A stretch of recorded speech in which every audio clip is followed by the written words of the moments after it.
Bonjour à toutes et tous, cette vidéo est une simulation d'entretien. Je te laisse te présenter parce que ça va être l'avantage de cette vidéo. Émilie Gutin, responsable de compte chez Randstad In-House. Donc on a une vraie recruteuse qui s'est prêtée au jeu là avec la mission locale pour tourner cette vidéo avec moi. C'est un faux recrutement pour un poste qui par contre existe vraiment. Exactement, pour l'entreprise donc Gindre.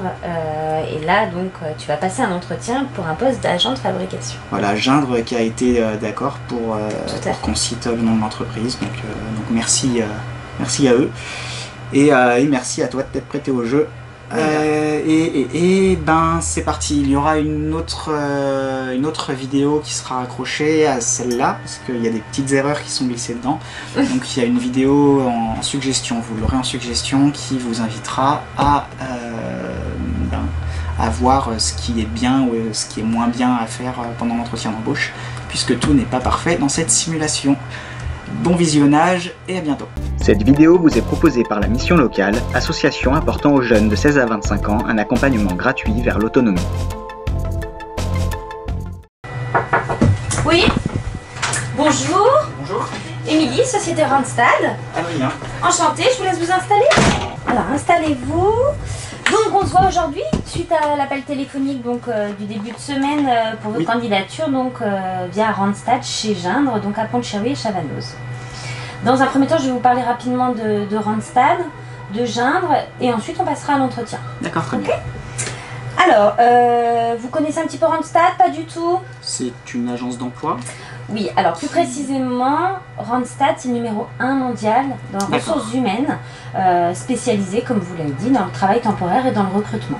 Et le in-house, ça veut dire que vous êtes rattaché à l'entreprise, c'est ça? Tout à fait, à l'intérieur des sites de production et donc notre métier consiste à recruter pour les entreprises.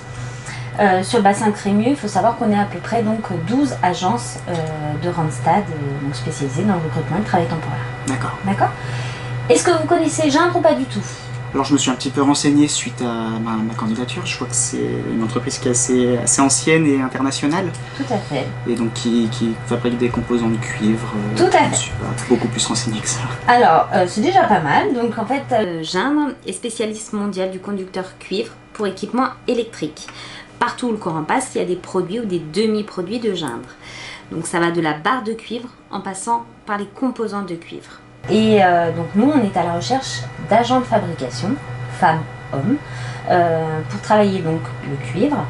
Sachant que, comme j'ai dû vous le dire au téléphone, il y a une période de formation en binôme pendant 1 mois. L'objectif est de faire de la longue mission sur des horaires en 2-8 ou en 3-8.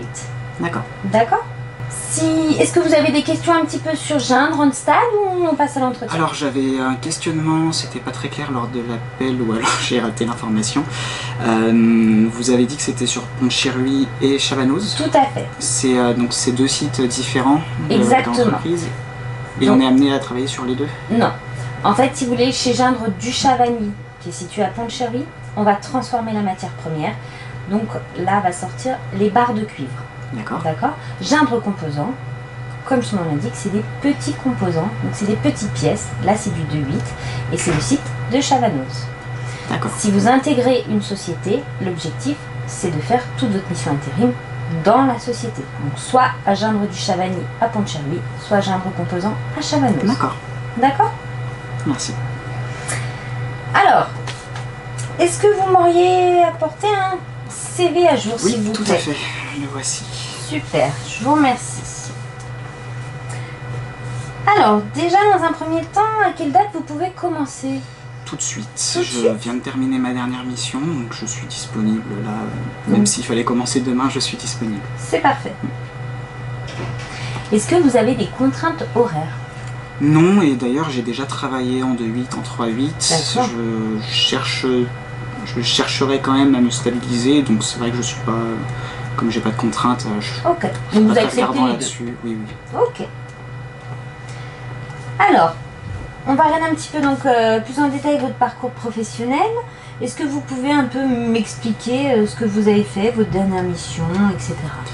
Alors, ma dernière mission, j'étais agent de réception dans un entrepôt logistique à Satola-Sémons.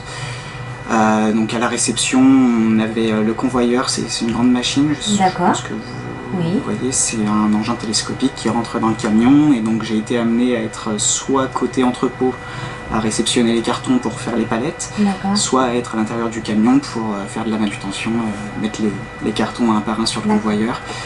Donc c'était un travail assez cadencé, hein, fallait aller vite, et puis assez physique, hein, selon les cartons, ça pouvait aller jusqu'à 20 kg par carton.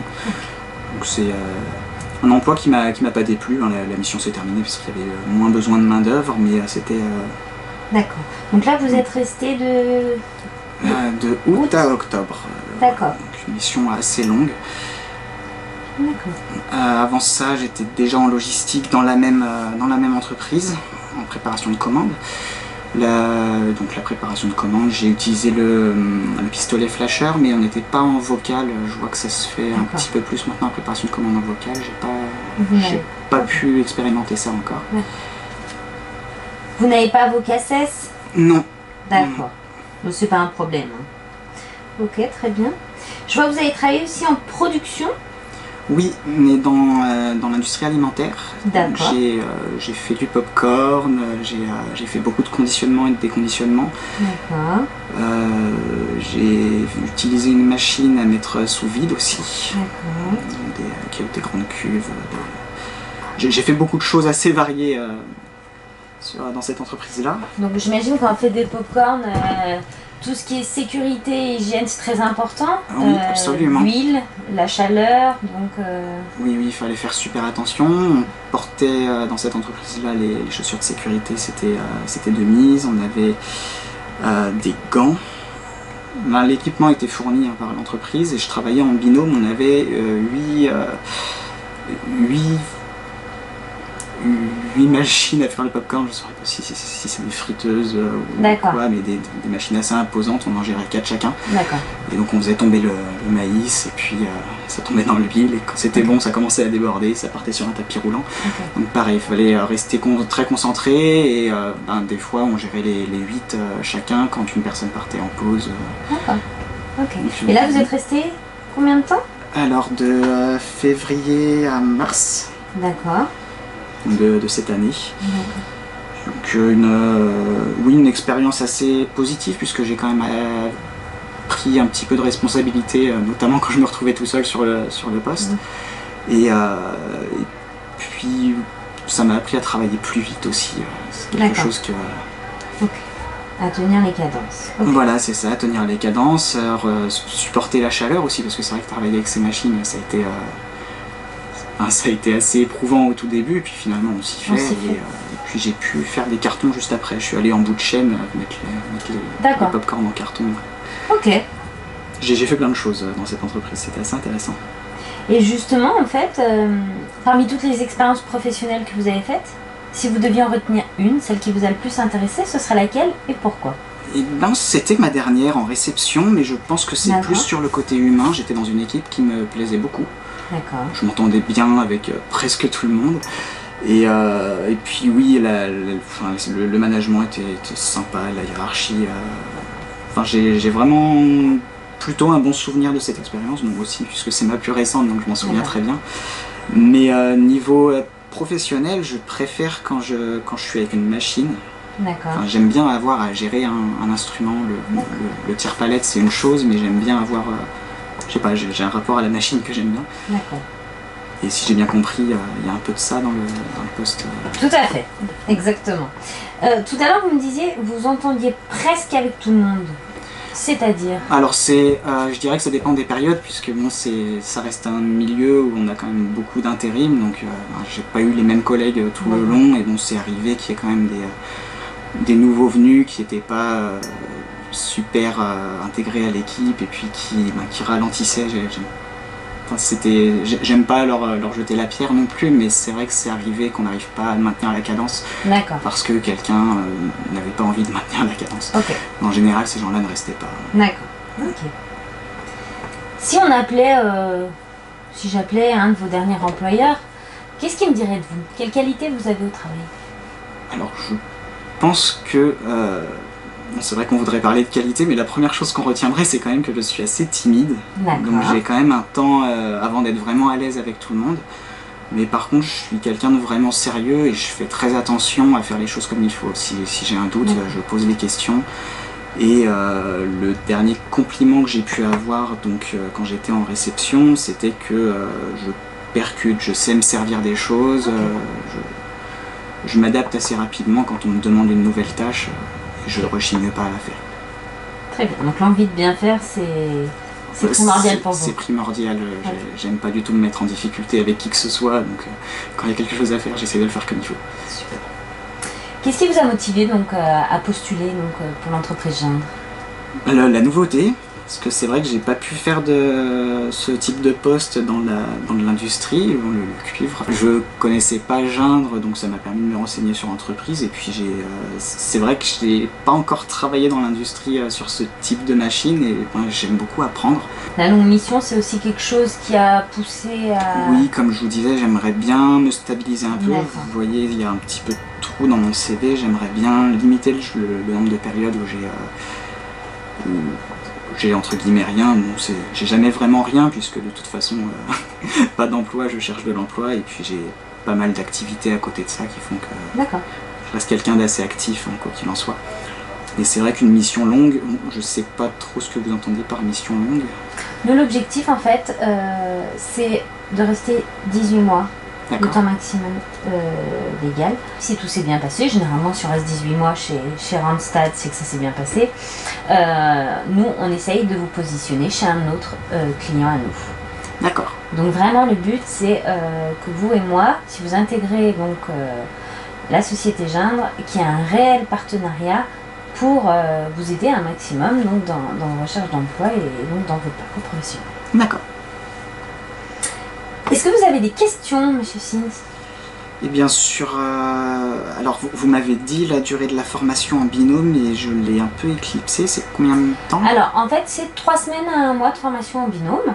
Alors il n'y a rien de ferme et définitive, hein. Si vous mettez 1 mois et 1 semaine, c'est pas très grave. Ah, c'est le temps d'être apte à... Voilà, en fait donc vraiment c'est une période de formation en binôme où vous allez avoir un tuteur avec vous qui va vous apprendre le métier et une fois que vous serez apte, vous serez donc autonome sur la machine et en moyenne donc c'est 3 semaines à 1 mois. D'accord. D'accord. Et l'autre question que je me posais, il y a une machine à gérer ou c'est une personne gère plusieurs vous êtes machines? en fait la personne est sur un poste. Et donc sur ce poste, il y a une seule machine. Donc vous êtes vraiment sur une seule machine, contrairement à dans l'entreprise donc à Chabanous où vous gériez donc plusieurs 7 à 8 machines. Non, là vous êtes uniquement sur une seule machine. Étant donné que la durée de formation c'est 1 mois, on ne peut pas se permettre de vous former sur toutes les machines. D'accord. D'accord. Très bien. Est-ce que c'est tout bon pour vous?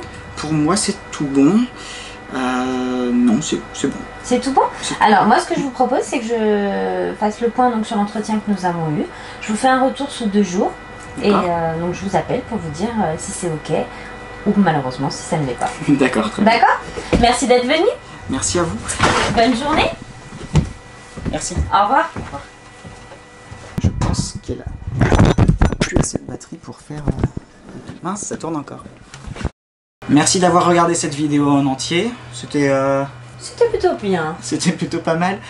On vous invite à regarder la vidéo débrief qui est en suggestion là à la fin de cette vidéo et à vous abonner, à mettre la cloche si ça vous a plu. À bientôt. À bientôt.